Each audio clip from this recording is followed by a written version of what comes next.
Hello, and welcome to Building Sustainability Podcast. I'm your host, Jeffrey Hart, aka Jeffrey the Natural Builder.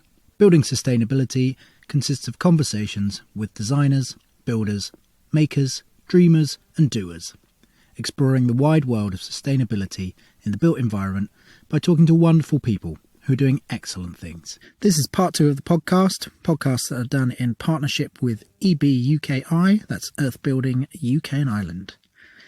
If you haven't heard part 1, then head straight there. And if you haven't got yourself a ticket for Earth Building UK and Ireland's Clayfest conference, then do that now. And just a reminder that I will be featured on Saturday morning and we'll be having a conversation with a couple of the trainees about these episodes and the training and the difficulties and answering some of your questions and comments. So this episode features 2 more conversations with Earth Building trainees. This episode with Miki Z and Jamie Ingle. Join me at the end to hear what I see in these conversations and what I think we could do to make training better for our Earth Builders. Enjoy the episode.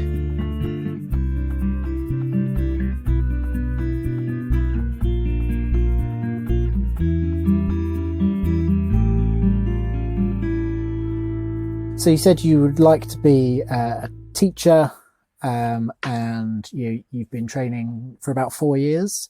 Where on your sort of journey, or if we're looking at sort of the education, where sort of on that path to being qualified, or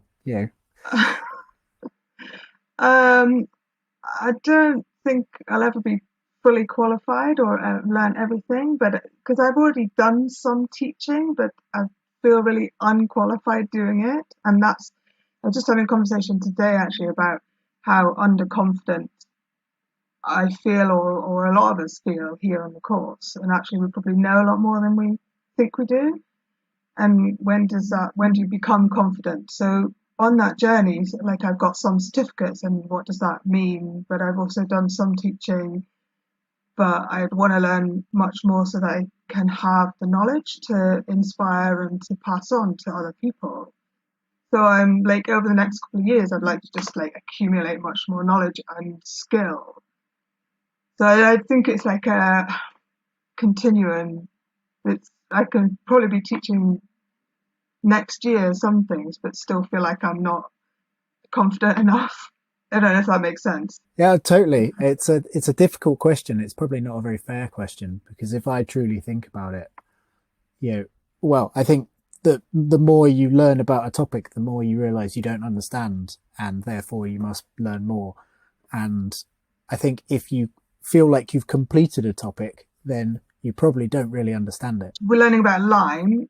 I feel like I understand a bit of it, and then I'll learn a bit more, and then I'm kind of, I just don't understand any of this. And it kind of goes round in a circle to kind of picking up a bit more, understanding it sinks in, and doing something else. And you're like, how does this fit into that part of it? And how do you work with that material and lime? And it's just continuous learning. Well, what I'd like to do is talk through kind of the ways in which you've been trained, and just sort of discuss how they worked, like how long they might have gone on for, if you were paying for them or being paid, the sort of learning style and how you got on with it, maybe things that were good, things that were bad. And if we sort of work through the different ways that you've been trained, and just sort of discuss those. I started training with Barbara Jones at Straw Works. I think you've done some training with her, haven't you? And that worked. I was part of the School of Natural Building, where I paid to do the whole program. So straw bale building, lime rendering, and clay plastering, and car tire foundations. And that worked on like a week basis of each of those things. Apart from the car tire was like 3 days. And then there was some weekend theory kind of days as well.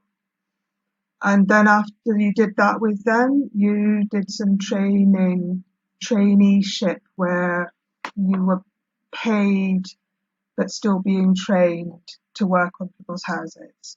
And that structure worked reasonably well, but I don't think I think changes were happening in Straw Works and it didn't seem to come to finish properly.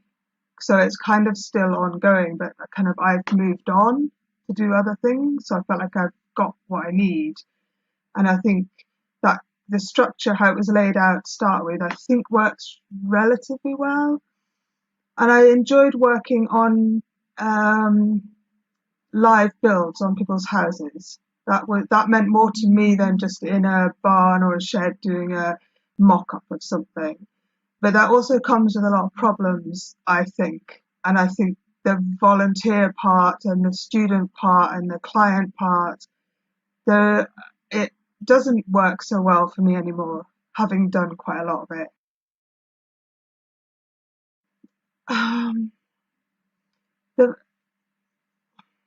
I think a lot of things are done more than once, and because either volunteers or students kind of aren't doing them well enough, or the communication between all these different parties isn't structured enough.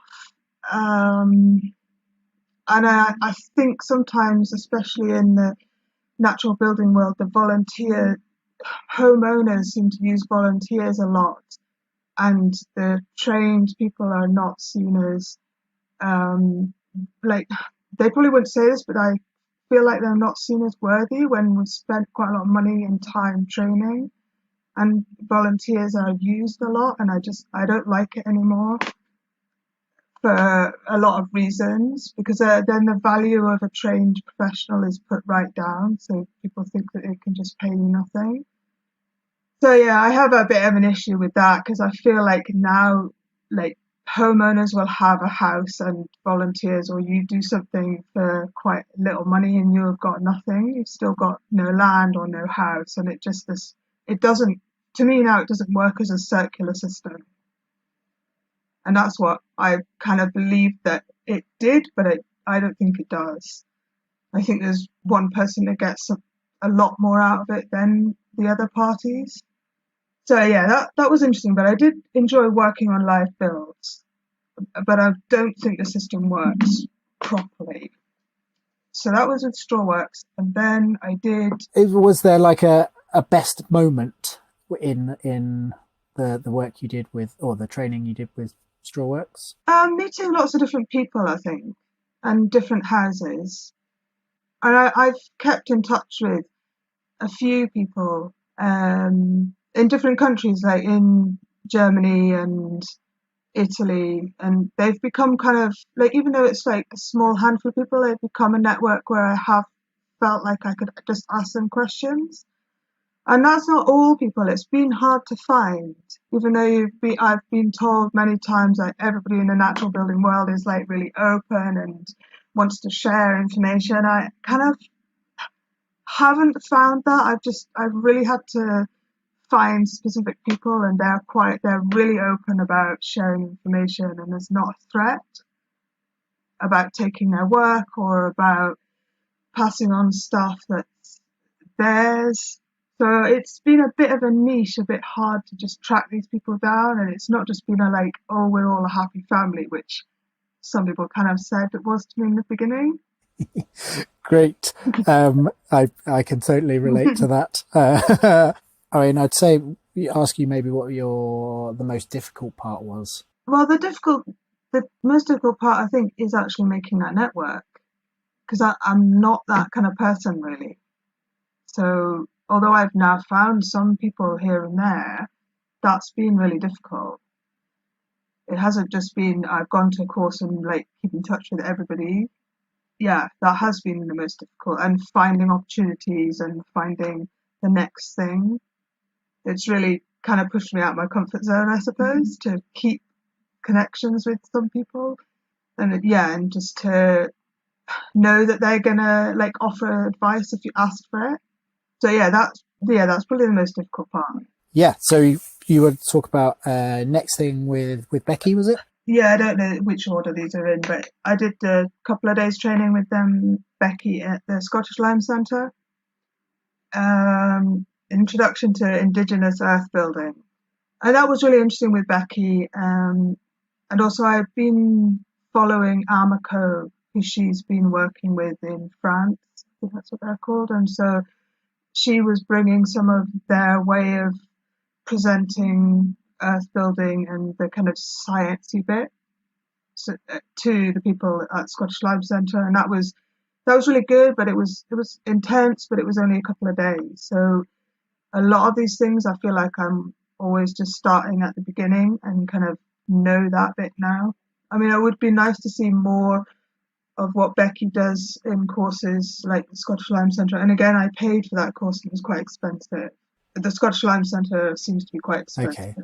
Okay. I think you said you always seem to be sort of starting at the beginning. Do you mean that the courses are always taught from a sort of basic level and not a more advanced level? Is that what you're saying? Yeah, most of them cover quite a lot. I mean, the course Becky did covered quite a lot in quite a short period of time, but it was from very basics, like, and a lot of information, but not like through to finished techniques and doing the whole stages of it.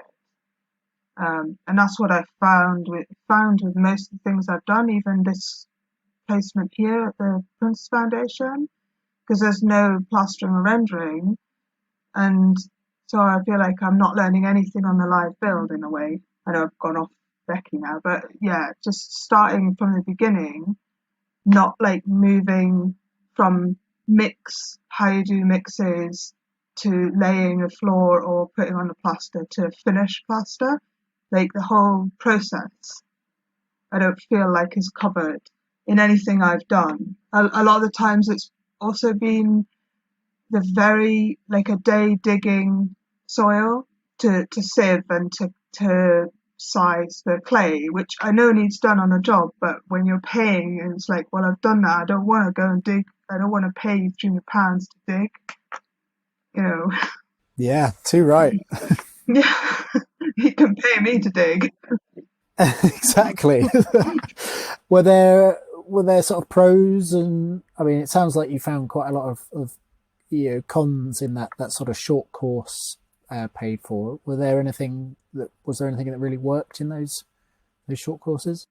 So yeah, the short courses I think are good for just to get a taster, but I think that's the problem with the training that I've found or not found, is to like go from a short course and then where do you go from there? What's out there?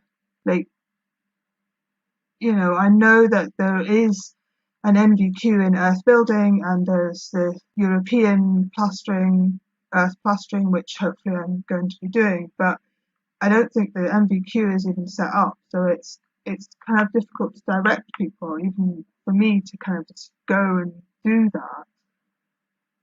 I know there's a lot of admin behind it to get off the ground, but yeah, the short courses are great and community stuff is great, but it's like, where do you go if you actually want to do this as a profession? Well, that's hopefully what we're gonna get out of this these conversations, is finding that that step which is taking people further, because it's a problem from my point of view as well. Like when I get it all the time at trade shows, people will come up to me and say, can I come and work for you as a plasterer? And I'll say, well, what have you done? And they say, oh, well, I've done a week's course with Barbara Jones or someone.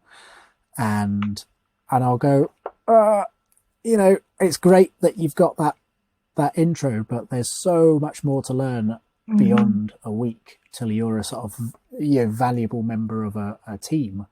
And so for you to sort of you need to be being paid, but you still need to be being trained. It's a difficult thing to sort of balance, especially when quite often we're not being paid a huge amount to do these jobs. So there is a definite need for that. That bit in the middle is missing from, I've really tried to find opportunities, whether they're voluntary or like I've done some paid work.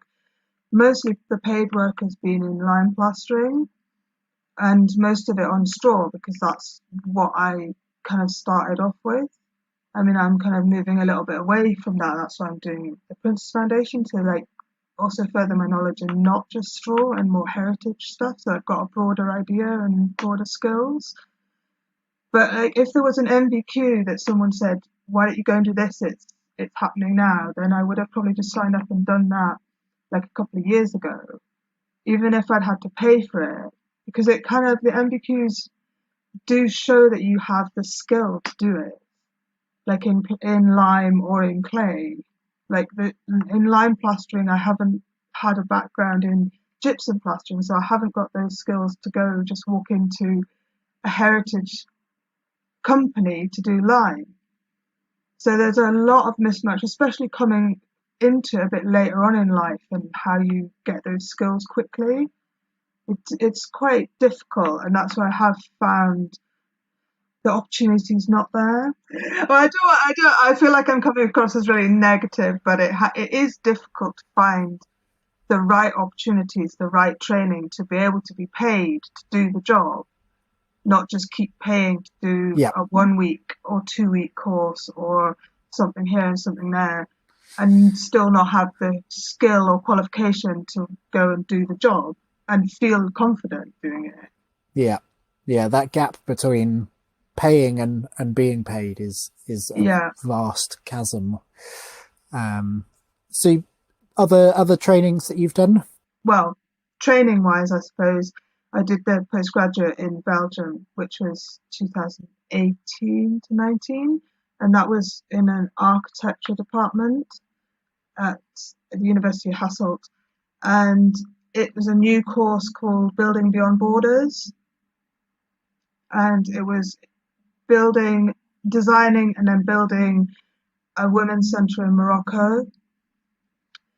And all the other people were either architects or interior designers, and I was the only one who came from like a real hands-on place, so that was interesting.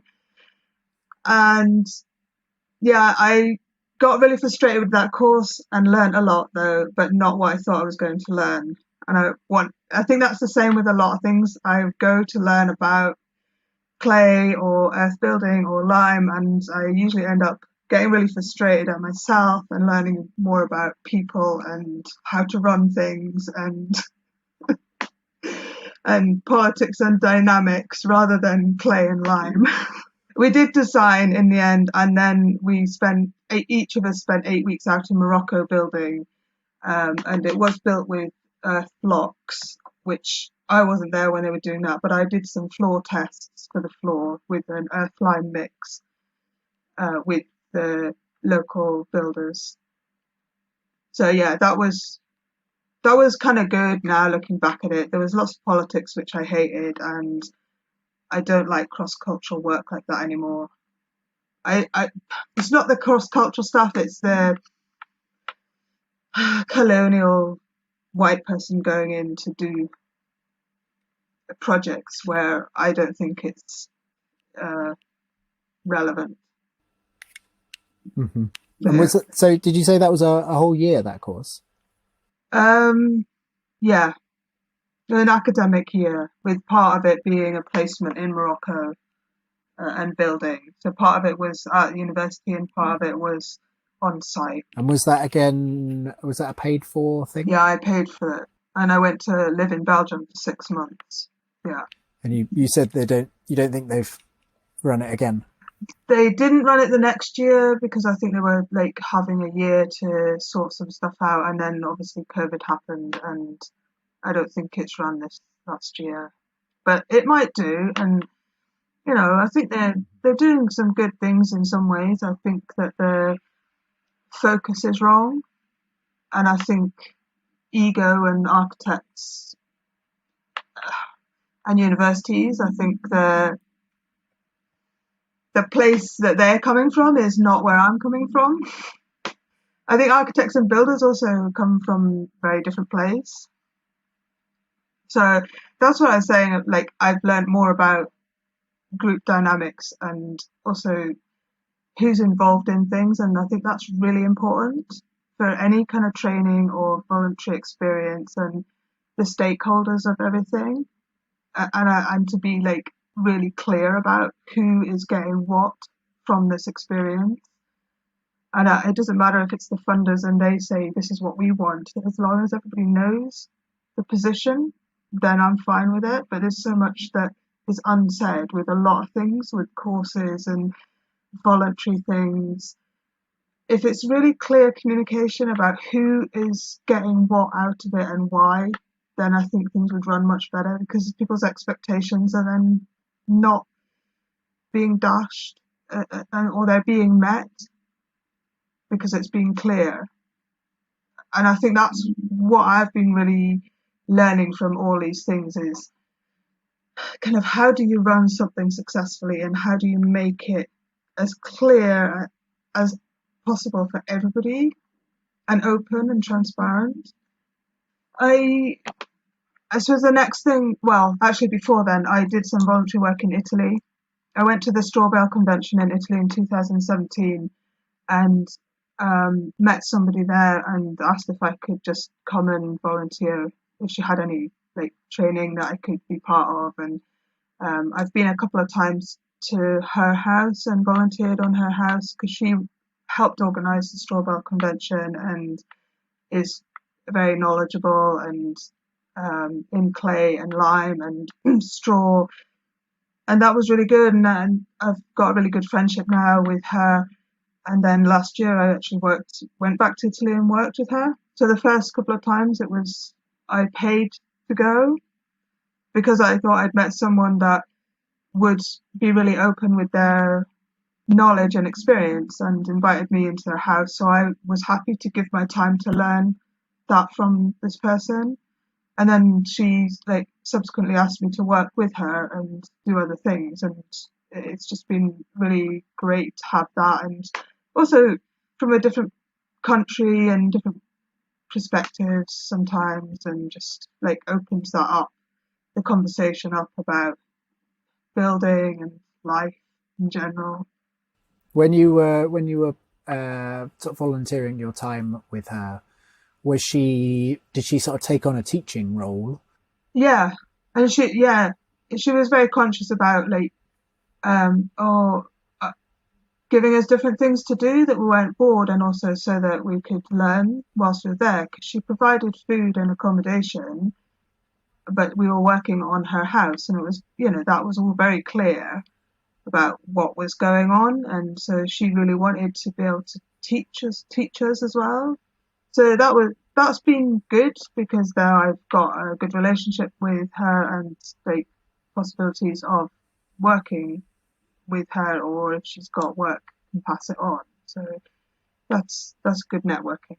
Do you feel like that was a more valuable experience than maybe some of the paid courses, that you talk about it in a much more sort of positive manner? Yeah, it was much more valuable, because we've established a friendship. It wasn't just her as a tutor, and I like contacted her saying, have you got anything I can come and work on or train with you? And so like I also contacted Becky before, and she said no, she hadn't got anything. And I contacted Siggy in America, and she said no, she didn't have anything. And nobody was set up to, I was trying to put my like networking feelers out, but nobody seemed set up to take on anybody. And so that was valuable, because then we built up a relationship, and she's so happy to pass on anything that she knows. And that's the valuable part. Like, even having done a course, like 2-day course with Becky, I paid for it, and I don't know Becky, and there's no real relationship. And because I paid for a course, and maybe this is just me, it's like, it seems that maybe you can't just get in contact with her because, I don't know, there's a kind of hierarchy, it feels, if you've paid quite a lot of money to do a course, and like, people keep badgering that person.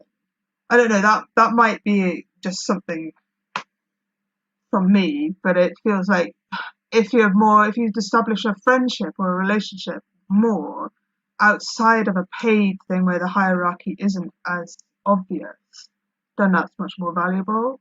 Like I would have liked to, even now, I think I would get much more out of actually just working alongside somebody for a good period of time, with them possibly doing like having a teaching mind, but not like everything being taught, just working alongside. Because that's what I feel like I'm missing. I've done these courses, I've worked with Angela in Italy a bit, a few other people like Gemma for a week here and a week there, and I've learnt so much, but the rest of the work, the paid work I've done, I've been out on my own, like working with clients on their houses. I'm not working with anybody else that's really experienced. So it's that bit that I'm missing of just like really working with someone who's really experienced, and you can see what's happening. That's how I learn. I think that's how a lot of people learn, just by doing. So, I mean, it sounds like you're talking about a traditional apprenticeship. Yeah, I think that would work well. It would work. It would have worked well for me to do that. Like even now, I would be prepared to go and work alongside people, either doing lime or earth building, but being paid as well, not paying for it, but just learning as much as you can. But I think there's a problem with earth building because there's not a huge amount of work. Because people are like, I think the people I've met who are doing earth building, it's a bit sporadic. So that's why you can't take on anybody as like a trainee, because you don't know when you're going to get work. The last couple of years I haven't really done much earth building, but I've done lime plastering, and I've just had work over the summer, so it's understandable. So that's the other bit where, how do you be an apprentice if you haven't got work? You've hit a real issue on the head there. Yes. Interesting. Okay. Have you done other things? I've done some labouring on a hempcrete house. That's not exactly earth, but it's something. Okay, who was that with? Hempcrete UK.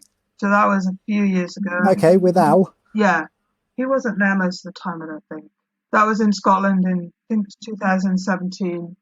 So that was interesting. It was just labouring work, but it was paid, and it was, you got just doing that kind of work. I don't mind doing labouring work because then you can see the whole process happening, even if other people are doing other bits and pieces, like the joinery and the mixing. You can still be part of that process. So that I enjoyed that, although it was hard work and it was really cold. Well, I've worked on people's straw houses. Mm-hmm. Is this sort of voluntary or paid? No, paid. I was mostly doing lime rendering, because I think people think that they can do, if they're doing clay, that they can do it themselves, but lime's a bit more tricky. So yeah, in Todmorden, and then I've been doing some teaching in Ireland. Last year I taught a few days the straw bit for this private client, and then this year went back for, I think it was nearly 5 weeks, and yeah, was doing the lime rendering. Actually, we were doing lime inside and out, but that's also another, I think, a kind of interesting, tricky thing to do, is to be teaching clients on the job and teaching volunteers, which come and go.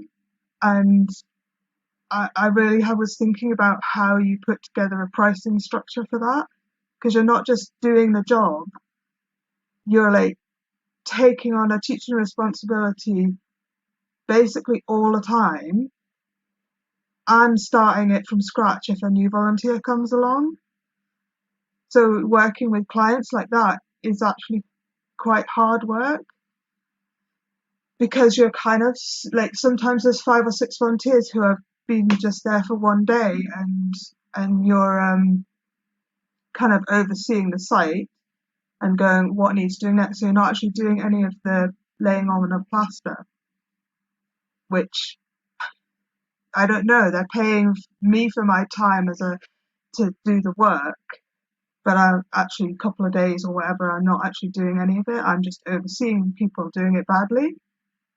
Sometimes it's done well, but sometimes it's not. Yes. Yeah, that's a tricky situation there, isn't it? Yeah. So, and also like managing a site like that when you don't know anybody. You might know the clients and you've been working with them for a week or 2 weeks, but then all these other strangers come along and you're trying to manage them to do the work as best as possible for the clients that you've been hired to put the plaster on the wall. That I haven't quite got my head around how that should work and how you actually price it, but also manage it in a successful way. I'm not saying it was unsuccessful. It's just like I get frustrated at things. Yeah, I agree. I mean, a number of years ago just decided I wouldn't take those jobs anymore,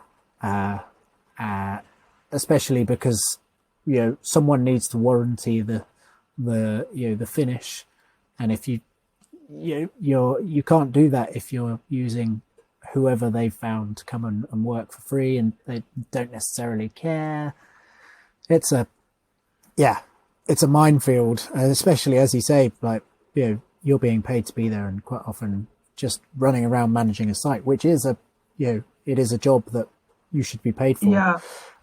But it's not what they're necessarily expecting. I suppose it's all these things as well, which, like, if you were working with somebody who has experience, you might not even run into these things because they've already done it. They've already gone, actually, no, that's not how I want to work or how it should be run because of X, Y, and Z issues. But because there's not that, so I'm just like going, yes, I'll do the job, and then going, oh no, there's all this stuff. Why am I not happy about it? Why am I exhausted, and why am I thinking that I'm taking on too much? When you say yes to just going and doing some rendering. Yeah. Most of the jobs or training I've done, as I said, are actually more about like myself and what I really want to do, or how I manage it, and what I'm prepared to do, and like getting more strict, and like how you price things, and like I don't want to live in my van the whole time so that you can pay for accommodation and things like this. So like feel like I'm coming from the bottom going, no, this isn't acceptable, and like trying to work my way up to go like, this is what I want, and being confident that I've got the skills to ask for that. That's the other big thing. Like you take these jobs on thinking, well, I'm not trained enough and I haven't got enough confidence, haven't got skill, so yeah, I'll do it for a lower price because then I'll get work and I'll get experience. But actually there's no shower, or there's no like proper kitchen, and yes, I've got a van, but would anybody else do that? Like in another job? No, they wouldn't. Okay, well, why should we talk about Princess Foundation? What was your main reason for applying? What was the big sell? One of the reasons was it doesn't cost me anything. There's actually a bursary attached to it. So, and then to get experience with other tradespeople, but also more experience with like lime and clay professionals working alongside them, because that's the bit I really feel I haven't got and I'm missing out on a lot. And also the NVQ, because we can do the NVQ, and that was quite a draw in terms of like not so much to have the piece of paper, but just to be able to know the criteria of what companies are looking for as well, and skill and knowledge in the trade, especially in the lime side of things, because there have been jobs that I've seen in traditional heritage lime work, but you need to have either a lot of years experience and skill, or you need to have the NVQ. So because I come from it in a different kind of way, I felt like, okay, well, that'd be an opportunity to get the NVQ and to prove that I got the skill and knowledge to do the job. And that was a big draw. And the other thing was that because it's heritage skills, I really wanted to find out more information and skill and about heritage alongside the sustainable building and the natural building, because I think those two areas, sometimes there's a lack of cohesiveness between them. And there's a lot of people on the course this year who are really interested in the sustainability of buildings, not just like either heritage or natural building. So I think that's the way we need to go in like designing and architecture and like restoring our old buildings, is using the two things together, as in mindset. We need to really like be looking at old traditional methods and materials to design into our new buildings. Are there any sort of trainings you'd like to undertake in the future? Have you seen something that you've maybe thought you're going to do one day? Oh, I think I'm a bit tired of training, doing training. Yeah, fair enough. I think I'm tired of doing training courses. I want to just work with people and learn from them, uh, and how they do stuff, and different generations, and from the like natural building world, sustainability, and also from the heritage. I think that's where I want to go now, because because I'm a bit older, I just want to like get as much skill as possible now, right now, and knowledge. And I'm kind of a bit sick of training.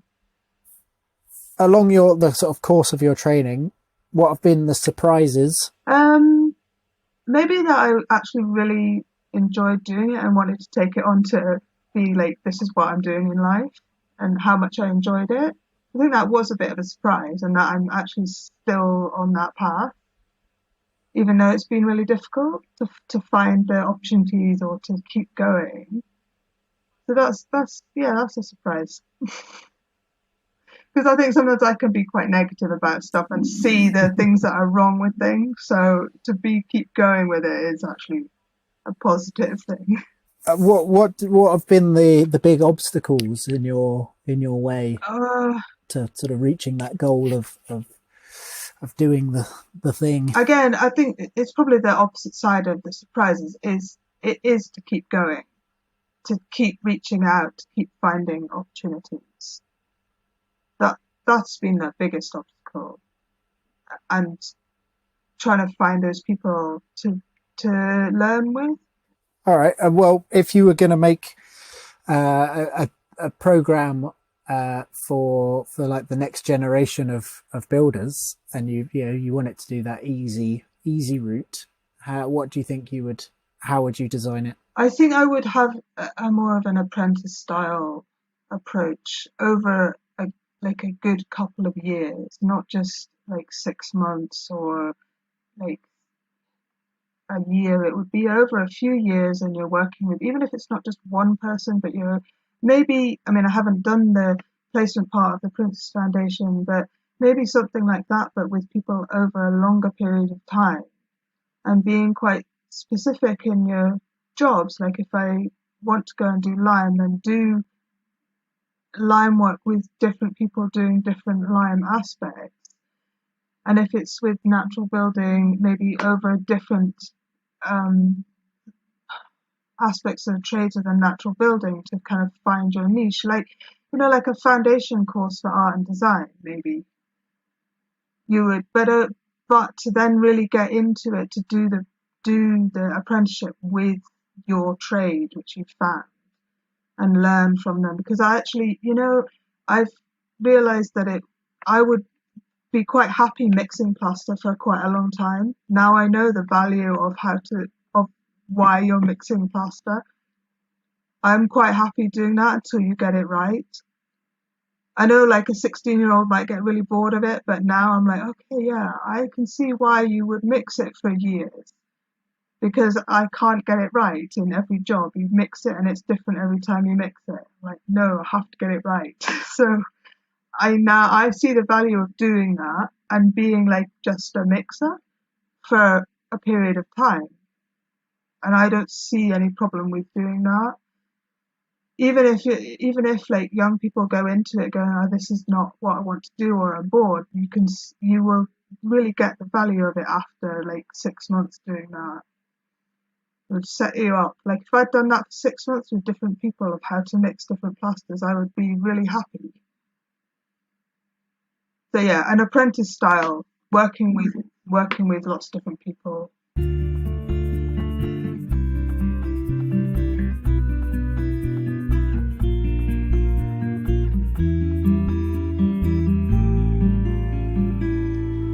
Just before you hear the conversation with Jamie, I wanted to give a little context. For those that haven't heard of my old company, Heartwin, Jamie came on the first Heartwin build. The experience was a little rough around the edges, but it worked by taking on a team of volunteers who would build an entire straw bale house from the foundations to the finishes. This build was very much learn by doing on a volunteer basis. It developed through subsequent Heartwin builds, but this one was definitely in that style. And for this build, we brought in Rebecca Reed to teach the plastering on that build. That should hopefully make sense of what Jamie talks about the Heartwin build. Also, I used to have a van called a Suzuki Carry, and I sold that at the end of the build to Jamie. And we go off on a little tangent about our love of that van. So bear with us. It's really a great van.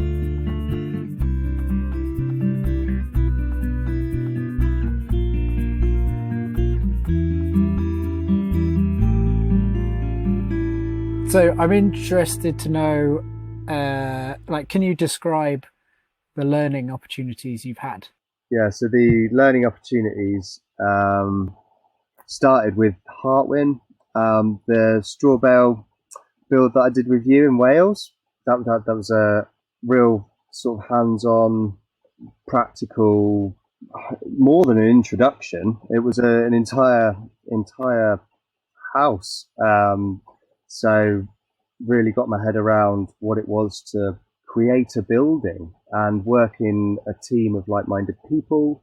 Also learning about concepts, terminology that is used in the world of building with natural materials. Also that enabled me to gain some connections, which I sort of pursued and followed up later on. Just going and being on site and doing the thing was ideal for me personally, and that gave me a good kind of foundation to then and confidence. It gave me the fact that I had built a building and I learned how to use all these tools properly, and I could then go on to another building site and pick these things up and do it without having to worry too much about someone looking over my shoulder to see if I was, I didn't have that anxiety that, someone might see me holding the saw wrong or something like that. So it gave me huge confidence. I could see it. I could ask questions and have guidance and kind of do my own thing a bit and then get a bit more guidance. So I wasn't afraid to make mistakes because I wasn't getting paid. So that's a good thing. But yeah, at the same time, it got cold and there was time pressures and you weren't getting paid. So you kind of, you're still paying rent for the place you're living at. So you had to have saved a bit of money to do that.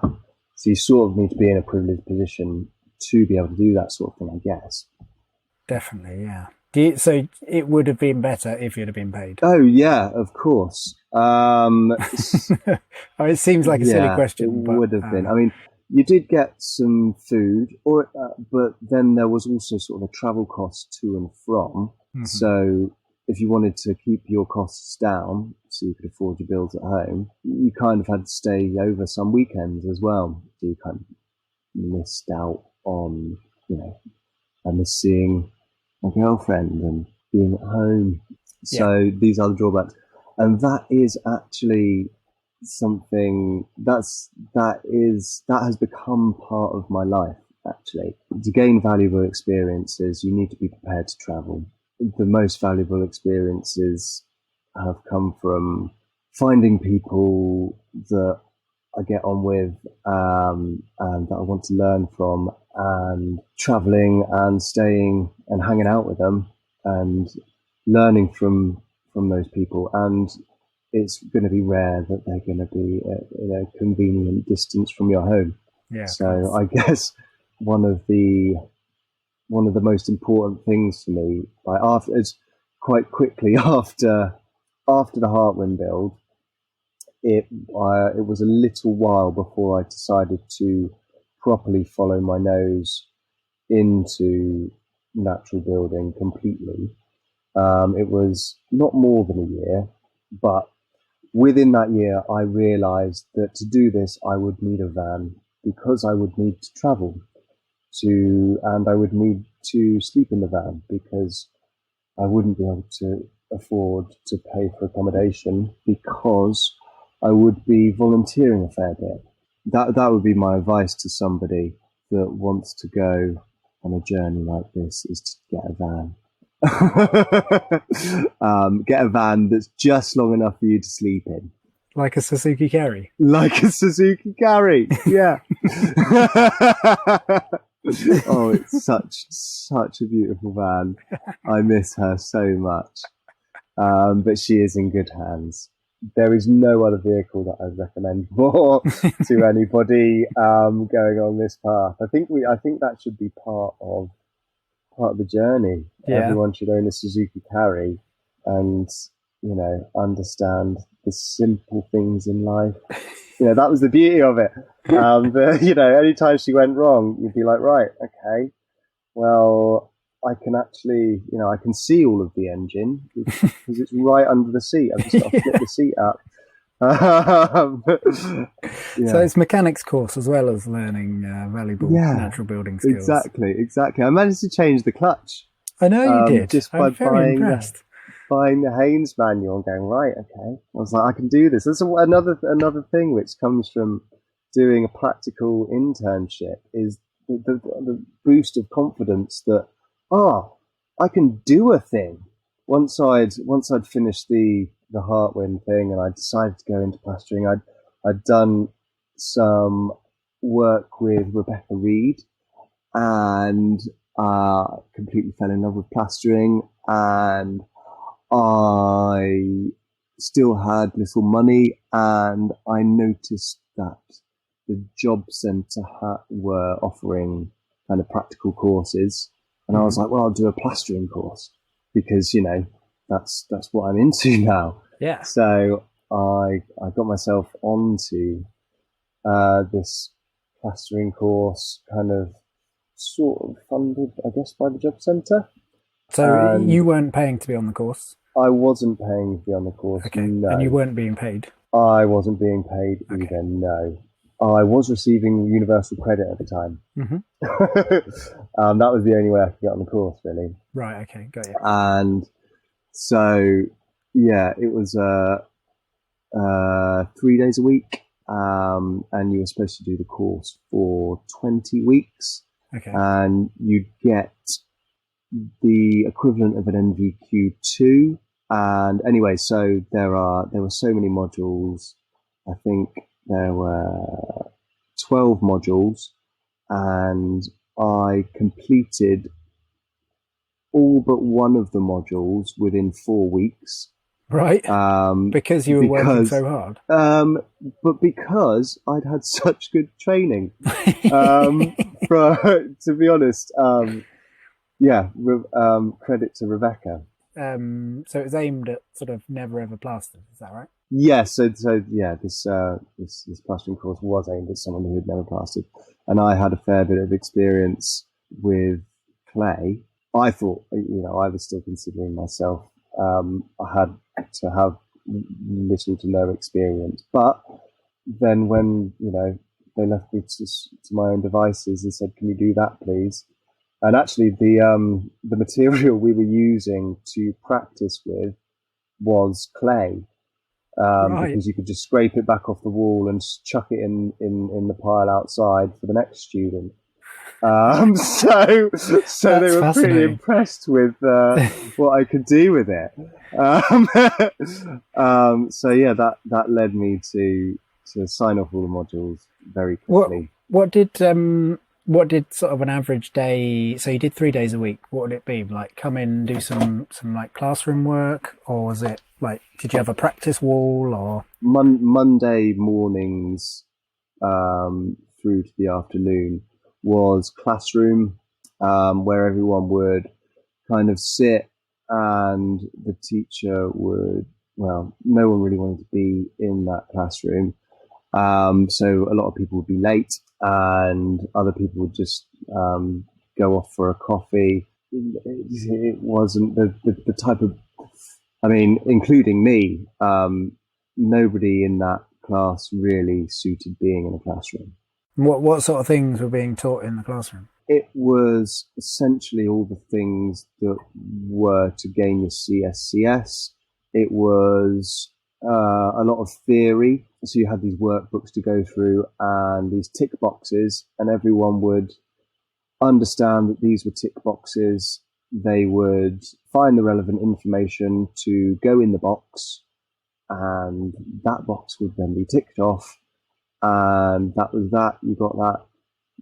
You'd hand your folder in, and the tutor would sign that bit of the module off. So there was like a body of text, and then you sort of found the answer within the body of text. You didn't read the text; you just scanned through to find what was the appropriate answer. You put that in the box, and that was done, because that is what you generally do on those courses.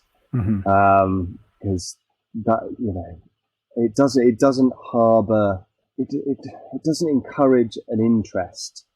Right. It doesn't sort of, you're not choosing your path of learning. You know what you've got to do to achieve it, but it's not like you're having a discussion with someone about a topic that you're interested in. You are doing this today. Today you are learning about screeds, and you are learning, what this terminology is, what tools you need, what kind of general mixes is, what the do's and don'ts are. And you're learning these in an order, so you can write them all in the boxes. You can fill out the answers so you can get that ticked off. And then it's like, then classroom time is over, and you're into the workshop, which is you're given a practice wall, and then so there's a lot of students of all different ages, and the young ones see that as kind of like, let's dot around, whereas the adults are like, this is my time and I want to use it wisely. It tended to be that way. Yeah, there was a big divide there. And I'm getting from your from the way you've described it that you wouldn't sort of suggest that as a good way of learning. Even if the topic was better, if that was clay you were learning about and finding in the text. Yeah. I mean, it doesn't suit my learning style. I mean, there is value in it, in that if I'd have done kind of something like basically what the Heartwind build did was it gave me a foundation, and I was able to speak to people that knew stuff that I was interested in a setting that was practical and was going to be. It was a setting that reflected what the work is going to be like, whereas in this college, it's very far removed from that. Anything you do doesn't really matter in a way. It's it's almost like, what's the point? What's the point? It's again, I got all the modules ticked off within 4 weeks, and it was supposed to take 20. Yeah, I mean, I wasn't really, I was rushing through it. I'm sure there's more I could have learnt, but it didn't that atmosphere didn't encourage it. Mm-hmm. And so was there any actual part of that course that was on like a real build? No, none of it was. Okay. And did you get any jobs out of that? Because that was the aim of it, wasn't it? I didn't get any. No, I didn't get any. I didn't actually finish the course, despite having all the modules signed off, because all but one of the modules, I sort of like paused it because there was some interesting work going on down south that was involved clay plastering, and I binned the course. It was sort of like I was doing it for something to do to keep to try and gain some skill, or keep my skills up. Do you feel like it did do that? It enabled me to play with my trowel. Yeah. So yeah, in a way it did, and yeah, I learned what you would do with gypsum plaster. Right. And I did have a genuine interest. So I did learn some things. But I quickly binned it when an opportunity came up to be on a site playing with clay. So like once the thing that ignited your passion was there, you dropped it like a... Yeah, so this college course in Manchester, I binned it to then sleep in my van Monday to Friday near Chesham.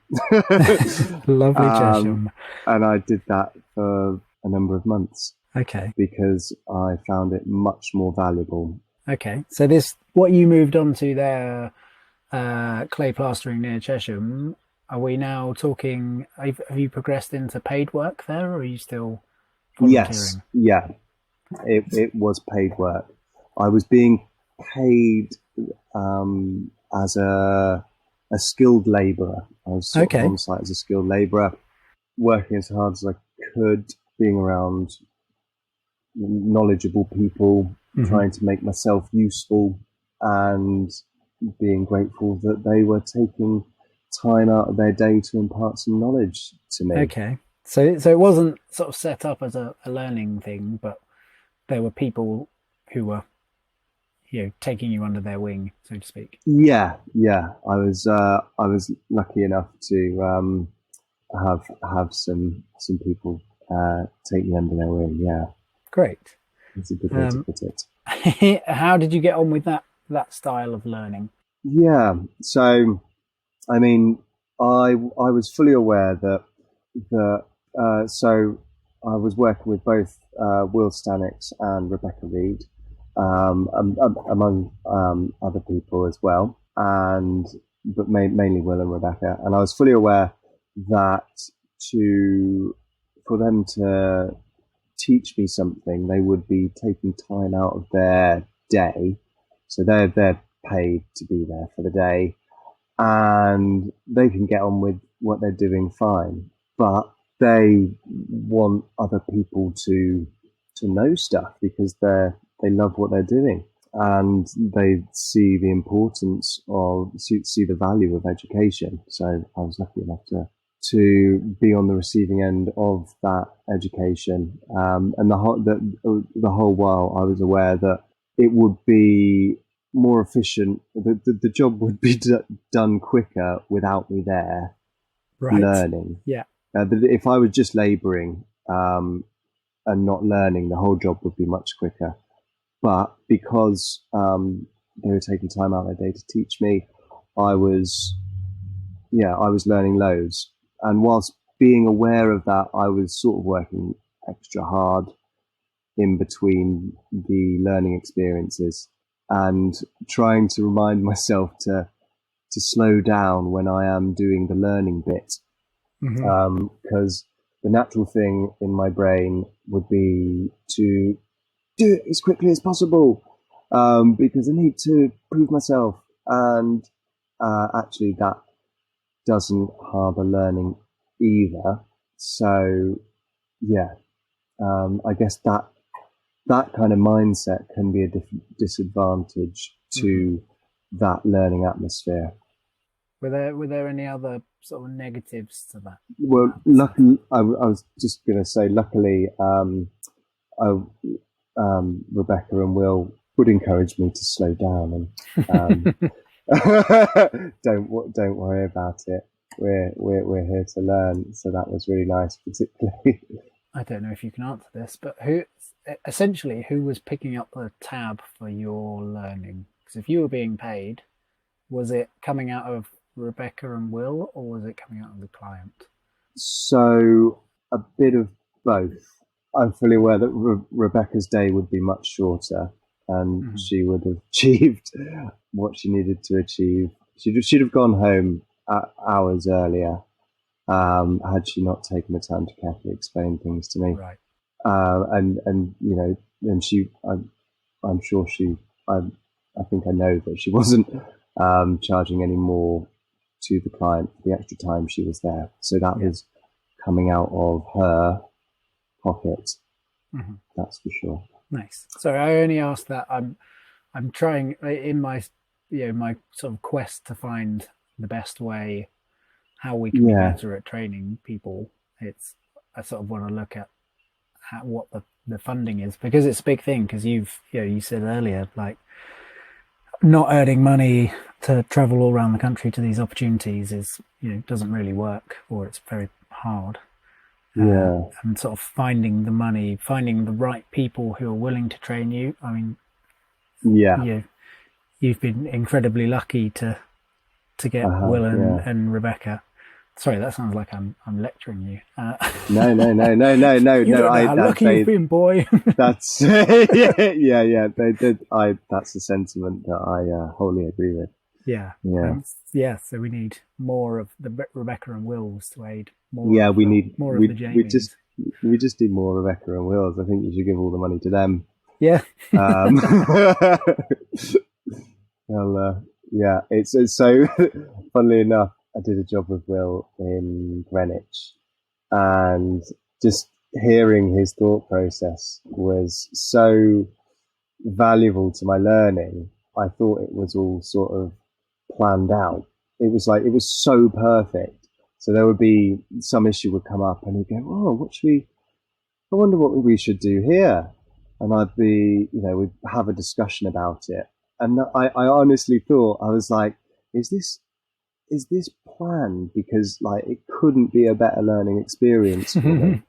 Literally just a problem arising, hearing Will's thoughts on it, having a discussion about it together, arriving to a conclusion, an answer together, or trying something, it failing, and then trying something else.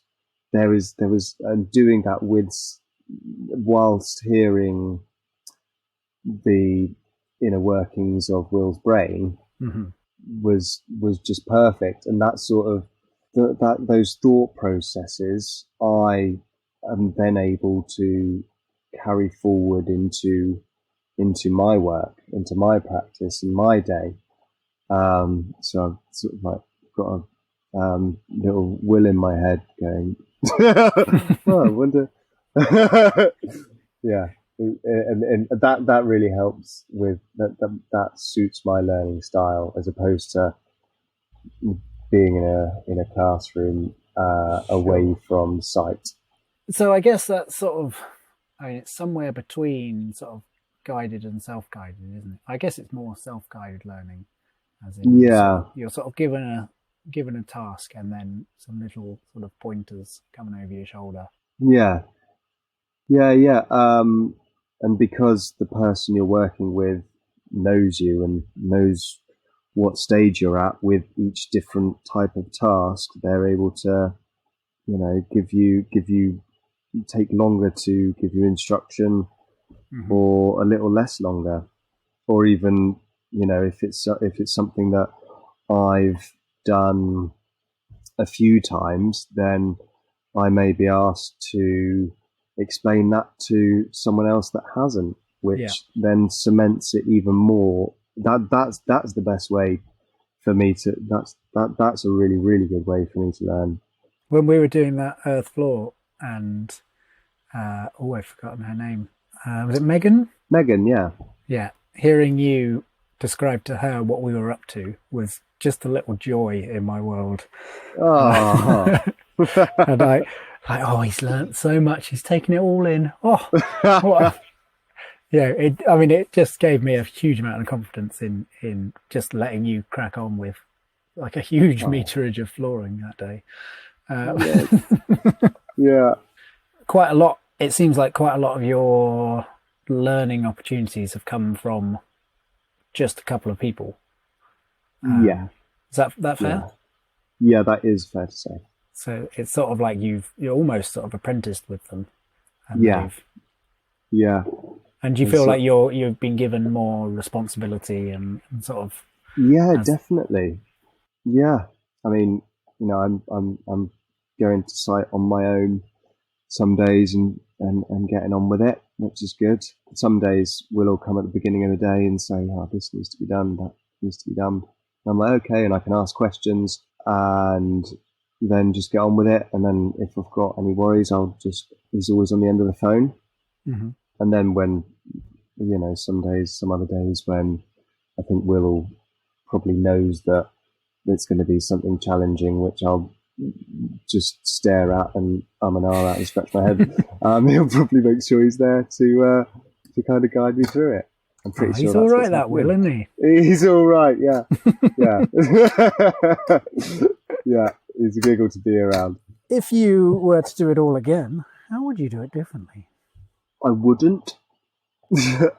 I definitely wouldn't. I mean, the fact that I thought that a job I was on was a planned learning experience for me just says what a good learning experience it has been. I don't know. Something I neglected to mention about learning opportunities earlier. So, with your sort of unique position, having it seems very much to me like you're on your way out of the sort of training phase and into being a fully fledged plasterer. But if you could design a training program based on sort of your knowledge, how do you think it would look? A combination of sort of finding out about the materials and what it is they enjoy about it, then finding someone that they get on with that is willing to show them the ropes. Mm-hmm. Probably hanging out with Rebecca and Will. That is, yeah, it's the gene. Yeah, nice. Yeah, I mean, there is value in doing a plastering course if you can get it for free, but it's not essential, I don't think. So, I mean, I think ideally an apprenticeship. I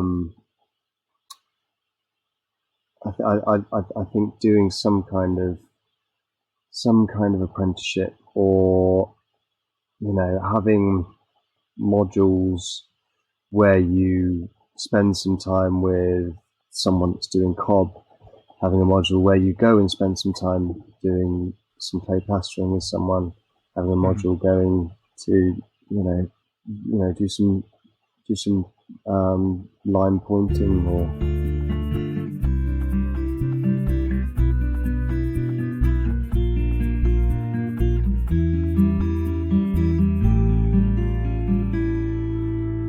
So a huge thank you to Miki and Jamie for their honest words and their experiences. I feel so much of Miki's frustrations being stuck in that no man's land between paid courses and getting paid as your job. Her description of working in Ireland, training volunteers, and sort of feeling the horrible stresses of being stuck in the middle of that job. Yeah, I feel bad that she didn't have someone to turn to who could, advise her and, give advice when she was going into that situation. Because the situation is that she should have been paid as a trainer and paid as someone who's running a building site, not just paid as a skilled worker. And it reminded me very much of a situation I ended up in where I received a shouting at from the client because I wasn't laying an earth floor. when my role had morphed into becoming site manager, and I was needed to keep the mix coming to volunteers, without which nobody would have been laying floor. And it's a classic natural building situation that just wouldn't exist in other trades. But I digress. So what do I hear as the common threads in this? Firstly, it's of the gap between paid courses and being paid. Once you finish doing the short courses and you know you're excited and interested and you've got that building bug, you've got really the choice of doing volunteering or, as Kit and Miki did, labouring. And each is with its pros and cons.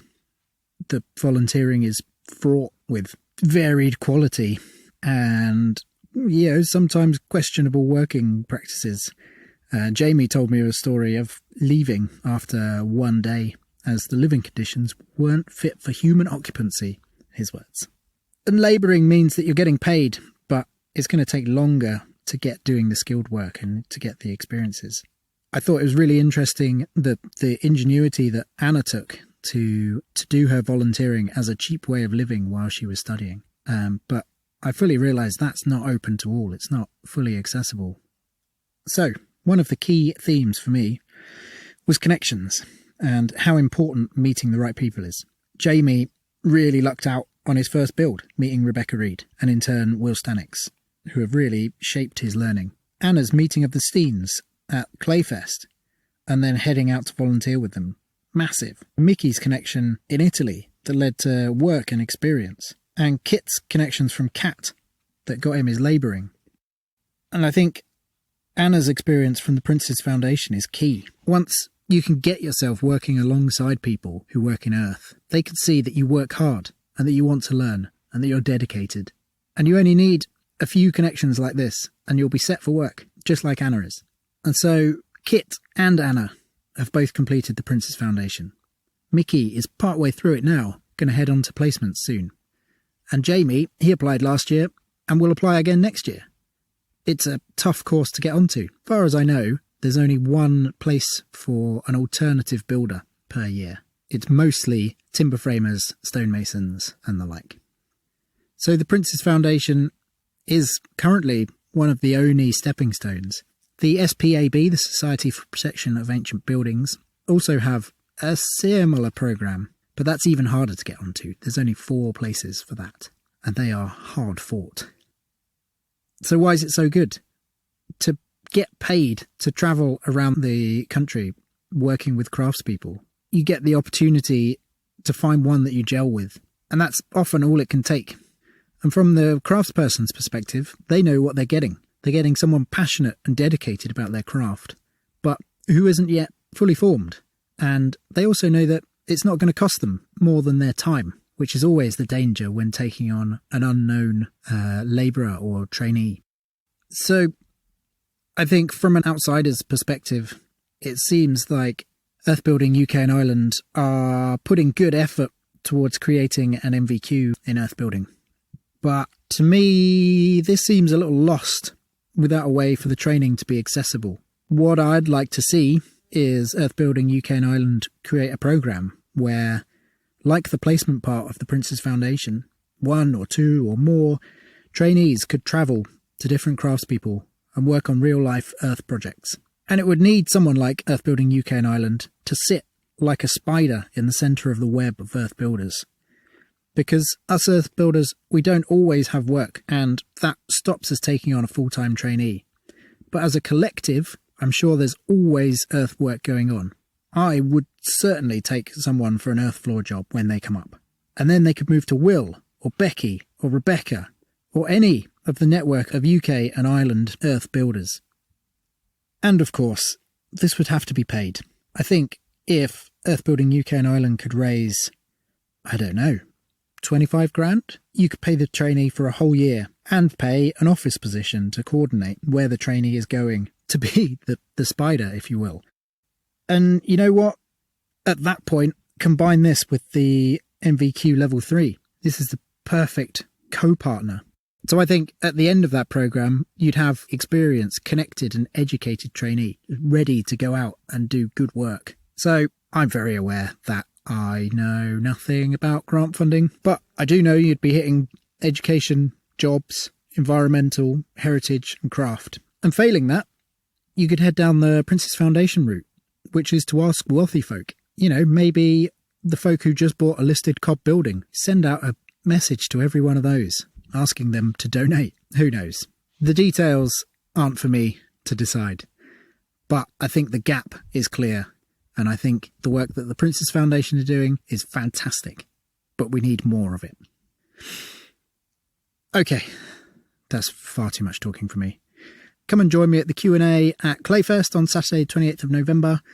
Give me your thoughts and opinion. And a quick reminder that unedited versions of these chats are going to be up on the Patreon as soon as I get a chance, probably today or tomorrow. And that'll give you an extra actual couple of hours of insight from the trainees. That is patreon.com/building sustainability. Okay, all the best. Until next time.